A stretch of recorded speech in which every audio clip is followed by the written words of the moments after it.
And the subtitle, Shutting Down Tech's Racial Gap.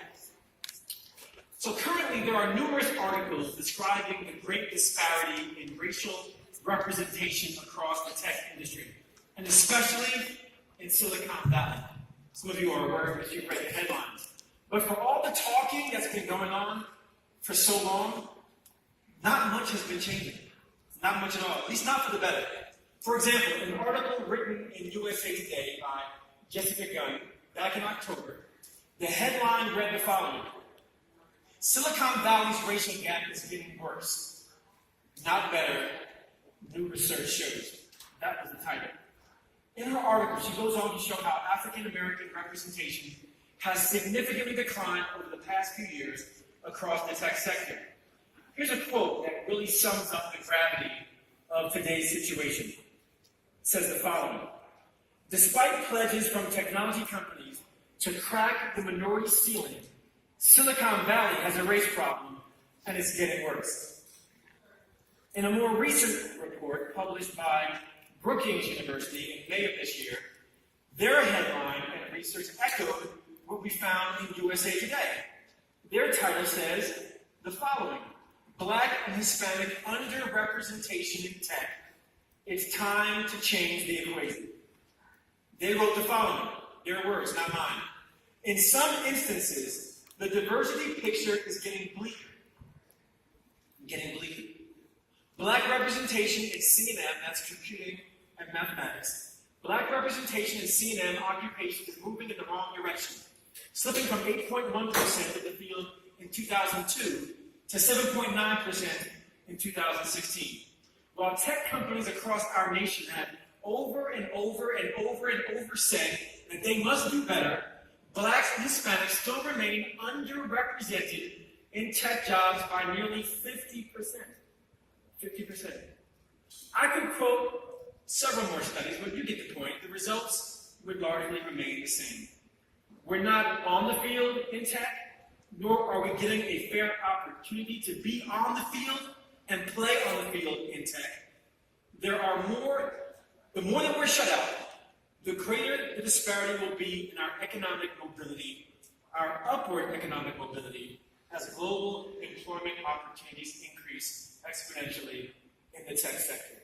And lacking skills and exposure, we will continue to be left behind. So as you can see, we have a lot to talk about this afternoon with our illustrious panel of tech professionals and thought leaders who will endeavor to help formulate some tangible, actionable solutions to this problem. So let's get right into it. Let's get into the discussion and bring our panelists forward one by one, from my right to the left, your left to the right. First, let's bring out Brandon Andrews, co-founder of Gage and consultant for ABC Shark Tank. Please welcome Brandon. Next up, we've got Angel Rich, founder and CEO, I love this name, of the Wealth Factory. I want the Wealth Factory. So we love her. Angel. Next is Tiffany Dina Lofton. You know her as the National Director of the Youth and College Division for the NAACP. Next up is Ruben Harris, CEO of Career Karma and co-founder of Breaking Into Startups. Give a round of applause. Next up is Allison Jones, Senior Director of Marketing and Communications for Code 2040. Check it out. And last but not least is Will Lucas, founder and CEO at Creatio, Creative Radio, and co-founder and CEO at Klasana. Round of applause for Will. All right, let's jump in. So let's jump right into the conversation. You heard the numbers. You guys are all in, around, or connected to the tech sector. So you see the problem firsthand from your lived experiences and your professional experiences. So what is your opinion? What are your respective opinions on what's causing this divide in tech? Now, we all know it's a multifaceted problem. Give us some insight from the past. Anyone can jump in.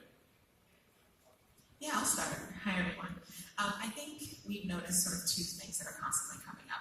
The first is folks in tech treating equity and inclusion as like sort of a one, just out of the box, looking for one out of the box solution, right? So not willing to invest in understanding the totality of the issue. So folks will say, okay, we're just going to hire some interns and be done with it, when it's actually about the culture, the processes, how are people recruited and retained throughout the company. So an unwillingness to look at the issue from multiple angles, I think, is a big part of it. And the other thing we've noticed, honestly, especially now, is fear. Right, so talking about race in general is challenging enough, but we live in a climate where, folks standing up and saying, gosh, this is a problem in this company or this issue, they face a lot of backlash, not just externally, but internally. So we've heard stories of folks saying, I wanted to start this conversation at work and, my colleagues were not supportive of me. They, targeted me. They treated me unfairly just from wanting to raise your hand and say, I think we should address this issue. So we have this sort of environment now where it's actually a lot harder, not that it's ever been easy, but folks actually being afraid to address this issue. I also think there is, unfortunately, a misalignment in terms of the motivation for this. I think people think that diversity in tech and supporting diverse entrepreneurs is simply a good moral thing to do, but there's a strong economic imperative that's there. When a venture capitalist decides to invest in a startup company, they are, in essence, picking the products, services, the content that consumers will be consuming, the products and services, the products that will be on store shelves, things that will be on Amazon. They're picking those things 5 to 10 years in advance. And so if companies want to keep pace in terms of speaking to diverse consumers, as our nation continues to get more diverse, they have to be investing in startup companies with diverse founders, with diverse teams, and that means that we have to have a pipeline of diverse technical experts, diverse people working in these companies. There's a strong economic imperative that's there, and I think too often we get caught up in the moral reasons, which are very salient. However, if you're a company, and especially if you are a general partner at a venture capital firm, you have a fiduciary responsibility to your limited partners. If you're a publicly traded company, you have a fiduciary responsibility to your stockholders, and you're not investing in diversity, then you're putting that company at risk for the future. So my background is global market research, and there's a term in international marketing called self-reference criterion. And as a researcher, I like to try to look at things objectively. And what self-reference criterion means is typically when you enter into another country or culture, you have to let yourself let go of everything that you've previously learned. You have to allow yourself to know that when in Rome, you have to do things according to how the Romans do it. And I think oftentimes because the makeup of the traditional investor does not come from our community, they do not necessarily know how to relate to our community. So they are looking at different criterion and metrics and measurements that they would normally use for their community, but not necessarily taking the time to step into Rome and understand how to apply those metrics in our community in diversity and inclusion. And I believe that presents a lot of barriers as well. Good afternoon, everyone. Good afternoon. So again, Tiffany Dina Lofton. I'm the new National Director for Youth and College at the NAACP. New resident, I started in February of this year. And I think about this question in a different way because of my constituency and the folks that I work with on an everyday basis. We have over 550 high school, middle school, and elementary school chapters across the country for the NAACP Youth and College Division. Yesterday, matter of fact, I got here this morning, which is why my voice sounds this way. I'm drinking tea, so forgive me. I spoke to over 450 students yesterday and trained them in really grassroots organizing, preparing them for the midterm elections, and then past the midterm elections with the next 5 years of the census, the presidential election, redistricting, and then a possible constitutional convention. And when we talk to these students, we also have to find out what are their individual interests. And just because they do like social justice organizing does not mean that they're political science majors. They go across the spectrum. And so I think about this work in terms of pipelines, and one of the biggest pipelines is our educational system.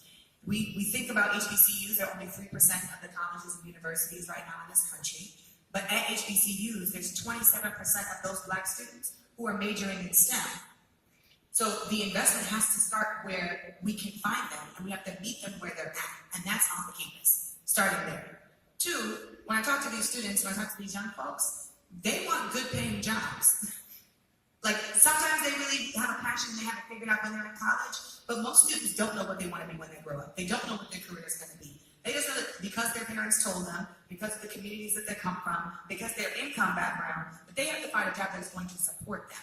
And right now, union jobs ain't really the biggest option for students who are coming out of college. And so when they're looking for these opportunities, they're saying, how do I find paid internships? How do I find good corporations that I can work for, where I can build a ladder of hierarchy where I can get a better job later on, not just a part-time job now. And now that's not going to help me with credible experiences or talents or skills that can transfer to other jobs that I'm going to get later. They want that now. And there's not a lot of opportunities for them.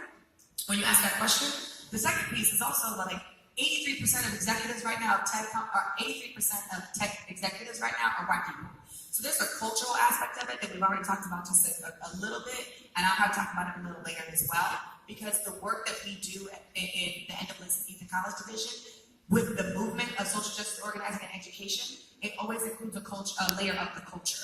Our culture is really important to how we recruit and meet people where they're at, and finding people that look like them, not only in the classroom, but in the work that they want to see, is also extremely crucial. And then the last thing I'll say is, we'll talk about this, I'm sure, but there's a huge pay gap right now between people of color and white folks who have tech jobs. And if we're not going to be able to handle those discussions yet, we can't expect them, our young people of color, to be successful in these spaces. So we have to think about all of the pipeline ways that we can enter, and my expertise and the work that I get to do for the last almost 10 years, I'm 29, so relax. The last 10 years is student movement organizing and young people organizing, and their perspective is, what is the best job that I'm going to get to prepare me? Even if I'm majoring in STEM, what are the opportunities that are there for me, and are they safe for me to attend? So no, good point. I want to get you into it, but I want to go a little deeper on this question.